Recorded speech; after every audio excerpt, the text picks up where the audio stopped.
Right now, Pittsburgh's best sports show is about to begin. Call us or tweet us. We've got things to talk about on the Ireland Contracting Nightly Sports Call. Good evening, everyone. This is Bob Pompeani in the Fan Cave, where we have a lot to talk about tonight at 412-575-2600. Call us until 11 o'clock. Chris Mueller is over at 93.7 The Fan.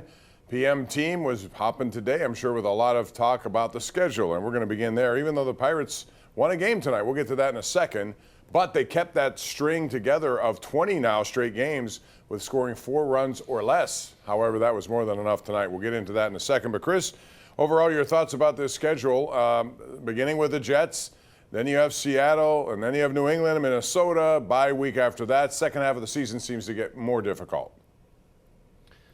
First, a couple initial thoughts. I feel like the Jets as a season opener, the million-dollar question, are they going to have Aaron Rodgers in the fold as their quarterback? I do think that is the case. It seems like a weird place to put that game if you don't think they're going to have Aaron Rodgers. So I think that's a tip-off. I believe Green Bay in Week 8, they're trying to put most of those Rodgers-centric games in the earlier portion of the season because you don't know what his health would be like if and when, obviously, he is on the Steelers. 2 major takeaways. Hate the early bye week. My understanding, Bob, I don't know if yours is different, but teams that go to play overseas usually get the option whether or not they want to take that bye week. So maybe the Steelers just decided they wanted it. I think the NFL usually tries to give them a little leeway. So the Week 5 bye, I think, is really rough. I know they'll get a mini one after the Week 7 Thursday nighter, but with the schedule on the back half looking a lot tougher again, just like it did last year, brutal down the stretch, not having had anything approaching like extra time off in a month and a half is going to be really difficult for them, I think. Yeah, I would agree. And if you have a choice, if they choose it, if it's on them and their request is to take it, it's only because probably the very next game is a home game against Cleveland. That's a division game, and you'll be coming back, and your body takes a while to get used to returning to this side of the world. So maybe that's the reason. But, bottom line is sooner or later, you always want those things a little later, if it's up to me. I'd rather have it knowing that the games are going to get more difficult, and you don't have a break all the way through from Week 6 all the way to Week 18. So I agree with you there. Our KDKA.com/Connect poll is, what do you think about the Steelers' schedule? Optimistic, concerned, or different? Indifferent. I tend to look at this and I think they can, just like last year. It's funny. I look at last year, I said, they can get off to a good start. I think they can get off to a good start this year as well, and then it's going to get more difficult. Yeah, I mean, I think, the schedule, you can parse it any way you want. I think it's fun to talk about as a sports talk host because you and I, we get paid to talk about this stuff. We could talk about it all day. You can dream up like funny situations that could develop, or you can come at it from every angle. But really, I never felt good about this season, or I haven't felt great about this season since you figured out who they were going to get. It's a tough schedule. You got teams like Detroit on there. I just think that it's a difficult schedule. I do think that when you open with the Jets, when you have Seattle in there for the 3rd time as the Steelers' home opener, when you have Minnesota that still might be breaking in J.J. McCarthy and figuring out what he's all about, when you have those 3 in your first 4 weeks, I do think you need to come out of that 3-1 because otherwise it stiffens up and is much tougher the further into that season you go. And I think if the Steelers don't have wins stacked, Bob, they can pretty much kiss any shot of the playoffs goodbye because I just don't expect them to be great for the last 8 to 10 games. Yeah, you look at the second half. It's at the Chargers. Not going to be easy. I think that's an up-and-coming team. Bengals at home. It's the Bengals. At Chicago, up-and-coming team, I think. Then Buffalo at home, at Baltimore. Miami at home, at Detroit, at Cleveland, Baltimore. So there's a lot of potential road blocks in that schedule. We'll just see how it goes. All right, call us, 412-575-2600. Real quick, Chris, I want to ask you about the Pirates. They got 2 two-run home runs tonight. Matt Gorski, one of them. Jared Triolo got the other one. Jared Triolo got the other one. So that's all they needed tonight. They threw a shutout at the Mets, but that streak is still alive at 20 consecutive games with 4 runs or less. Yeah, their offense is repugnant. I don't even like talking about it. I don't blame you for forgetting Jared Triolo's first name because you never call his name in a highlight where he's actually hitting a baseball with any kind of authority. It was almost like a complete shock to me seeing a ball go over the fence. their offense is an atrocity. It just is. I could go get a thesaurus or consult my mother, the English teacher, and say, how many different words can you use to describe something that is terrible? And I'm sure she could come up with a laundry list. One game where they win and they win 4-0 and it's kind of a comfy, easy win does not undo anything we've seen thus far, and it remains a huge black mark on Ben Cherington's resume and really on Joe Delicari's resume. He's their scouting director. He was. He's drafted a lot of the guys that have not contributed to this offense whatsoever, that have been really bad. It's pathetic, really, what they've put together and put forth through the first 40-plus games offensively. Yeah, and I was surprised Reynolds played tonight. He did. He went over 3, so that average dipped to 194. We'll talk about all this and more, including a surprising result in the NHL. All coming up right here. It's the Ireland Contracting Nightly Sports Call. Join us at 412-575-2600 on KDKA+. Tonight's Xfinity mobile tweet of the night is the entire Steelers schedule. You see it right there. Again, we went through it, talked about it. International game in between, which leads us to this tweet by Ryan Zedek, who says, NFL international games are becoming just like NHL outdoor games, way too ubiquitous. Chris, do you think they're getting to an area where maybe too many of these international games? This is the most we've ever seen, and it's the most countries involved. And to me, I would imagine they're only going to go deeper into this whole project. So I think it's kind of an apples to oranges thing with respect to our tweeter there, and no disrespect intended, but the NHL with the Winter Classic and the outdoor games, I think, was just looking strictly at, like, do we have a gimmick we can do? Can we gain one day on the calendar that's not usually a hockey day, in this case New Year's Day? Can we get a little bit of shine before the big bowl games come on? And they overextended it because it's a one-trick pony idea, and you can only put it in so many places in, it's NHL cities, right? Well, here you've got this entire European market that the NFL, is clearly trying to grow. Like, I don't think to the league it's getting stale at all, because they're going to continue putting these games in stadiums full of fans that seem enthusiastic. I do think this is part of a longer range plan to eventually put a franchise in London full time.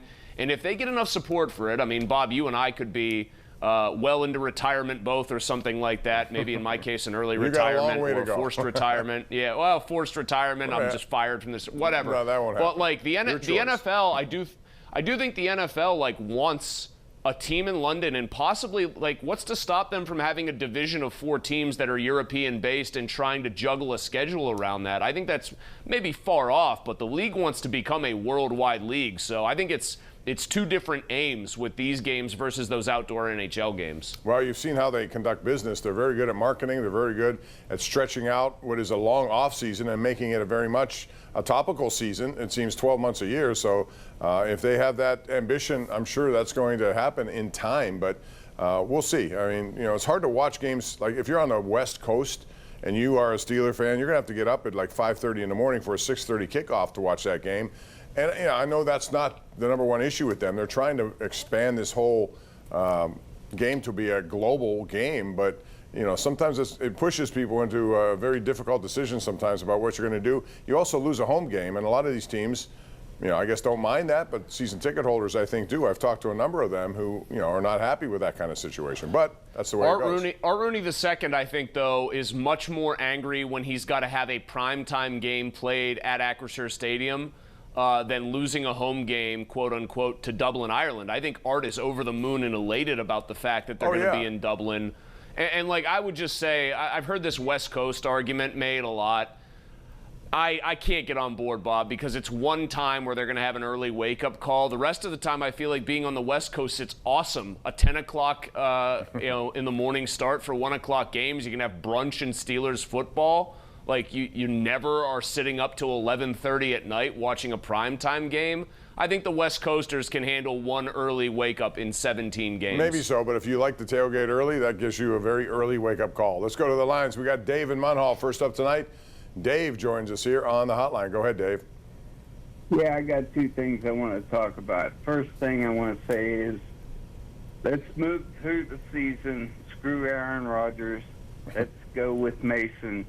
Not necessarily tank the season, but let the players play. Let's see what Mason can do, and let the players develop on the offensive line. Also, let's go out and get a left-handed power hitter, use some of our prospects on the Pirates, and I think in the absence of Cruz, the Pirates have done a great job playing against a contender like the Mets. Well, I mean, they were in the games, you know, and if they had any sort of hitting, they would. They don't have any hitting, and to get a power hitter, number one, you can go in the open market and pay a lot of money for one. If you're going to trade, you got to have somebody in mind who you're going to get, and they're hard to come by. With regard to Rudolph, I've heard that thing, but yeah, it's all in Aaron Rodgers' court. Have you moved the goalpost a little bit in any predictions you made about Aaron? Because mine was at the beginning of training camp, and I guess I'm going to stick to that now, but that seems awfully late. I mean, hand up here, I stupidly thought that this big announcement, somebody told me that the Steelers were kind of telling quietly other entities in town, hey, if you want to make newsworthy headlines, don't do it on Tuesday. We got a big announcement. I thought maybe they would just take it at face value that every fan knew they were playing the Vikings in Dublin and that it would be Aaron Rodgers. So 0 for 1 this week for old Malsey. I don't know. He's gonna be here. I cannot possibly imagine that they don't already have an assurance. He's Rodgers. He is who he is, and so you could always say things could change. He could change his mind. He's very fickle.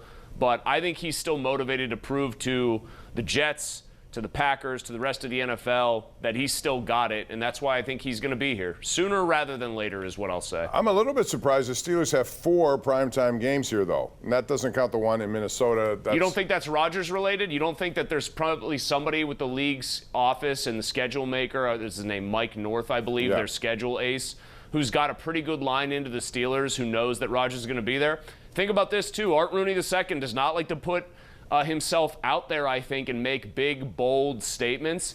Every time he talks about Rodgers or he is asked about Rodgers, Bob, I mean, you know how he delivers his messages usually. He has been pretty forthcoming about how he feels this all is going to turn out as far as their pursuit of the player.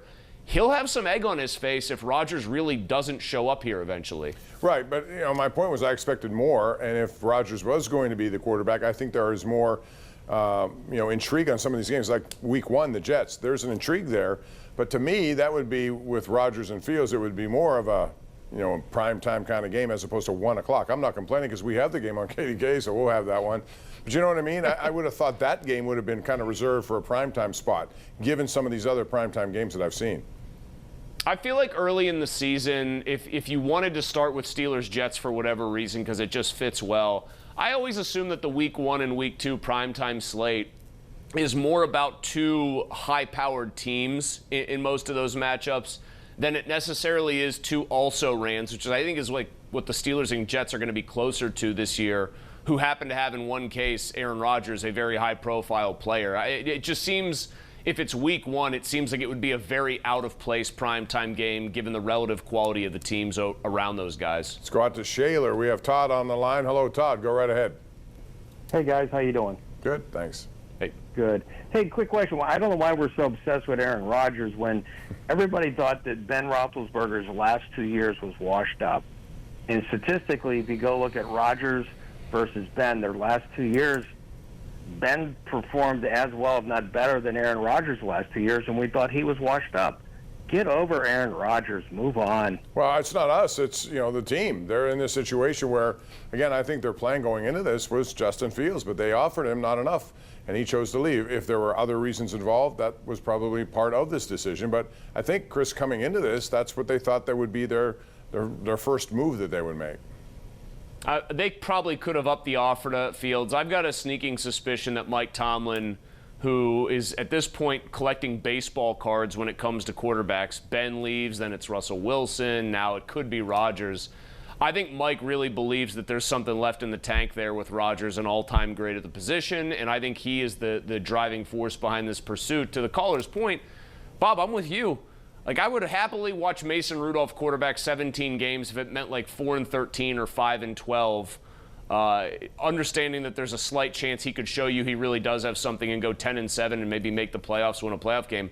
I have no problem with the idea of the Steelers being bad next year and having a mediocre quarterback that just gets them positioned for a high draft pick where they can take a true franchise guy in 26. Before we go to break, let's go to Steve in Franklin Park. Hello, Steve.